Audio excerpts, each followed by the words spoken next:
নমস্কার বন্ধুরা, আমি মন। আমার ইউটিউব চ্যানেলে সবাইকে স্বাগত। আমি আবারও চলে এলাম নতুন একটা ব্লগ নিয়ে। স্নান টান সেরে আমি চলে এসেছি ছাদে জামা কাপড় মেলতে। তোমরা দেখে বুঝতেই পারছো যে আজকে রোদ্দুরটা অনেকটা কম, তাই মেঘলা মেঘলা হয়েছে। আমি ভাবছিলাম যে বিকালের দিকে হয়তো বৃষ্টি হতে পারে, ওই জন্য জামা কাপড়গুলো তাড়াতাড়ি আগে ছাদে মেলতে চলে এসেছি। এরপর রান্না টান্না রয়েছে, আরও অনেক কাজ রয়েছে। আর সারাদিন তো মানে একটার পর এক কাজ মানে থেকেই থাকে, তোমরা সবাই জানো। তো যাই হোক, আমি যে সারাদিনে যা যা করব সবই তোমাদের সঙ্গে শেয়ার করব, তাই তোমাদের কাছে অনুরোধ রইল ভিডিওটা পুরোটা দেখার জন্য। তো ভিডিওটা স্কিপ না করে তোমরা পুরোটা দেখতে থাকো। আশা করি তোমাদের ভিডিওটা ভালো লাগবে।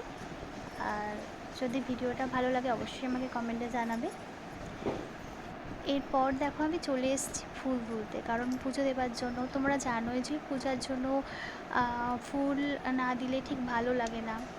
আর বাড়ির গাছে যেহেতু অনেক ফুল রয়েছে, ওদিকে লাল জবা রয়েছে, সাদা জবা, অপরাজিতা।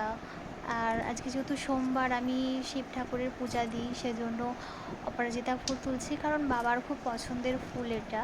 তো যাই হোক, আমি ফুল তুলছি আর এদিকে প্রচণ্ড হাওয়া দিচ্ছে।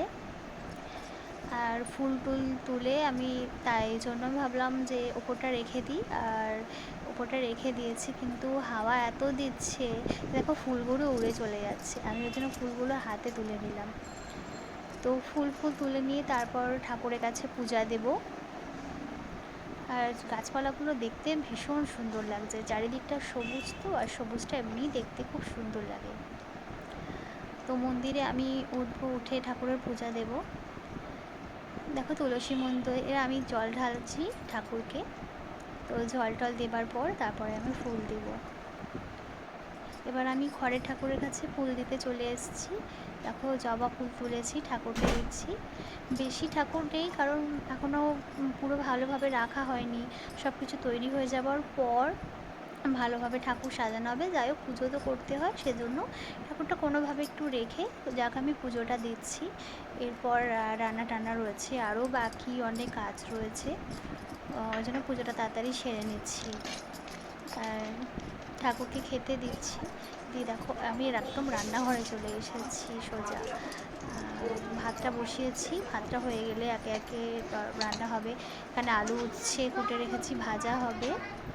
আর এখানে আলু আর চিংড়ি শাক আছে, চিংড়ি শাকের চচ্চড়ি হবে, ডাল হবে, আরও অনেক কিছু রান্না হবে। তো যাই হোক, রান্না টান্না সেরে নিয়ে তারপরে আরও কাজ রয়েছে। তো দেখো তোমাদের কাছে আমি সবটাই শেয়ার করব। আর রান্না হয়ে গেছে, এখনও সোজা ভাত বেড়ে চলে এসেছি। ওদিকে আমার শাশুড়ি মা রয়েছে, আর ঠাকুমা, দাদু সবাই মানে ওই বাড়িতে চলে গেছে খাবার নিয়ে আর কি, খাবারটা খাবার জন্য।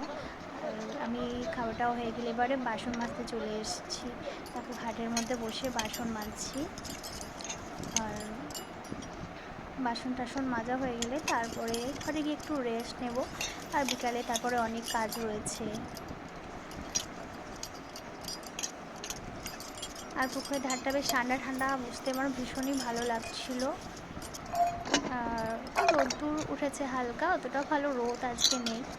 যাই হোক, বাসন মাজা হয়ে গেছে, আমি এবার চলে এসেছি। তো আমার ভিডিওটা যদি তোমাদের ভালো লেগে থাকে অবশ্যই একটা লাইক কমেন্ট শেয়ার করে দেবে, আর আমার চ্যানেলটাকে সাবস্ক্রাইব করে আমার পাশে থেকো।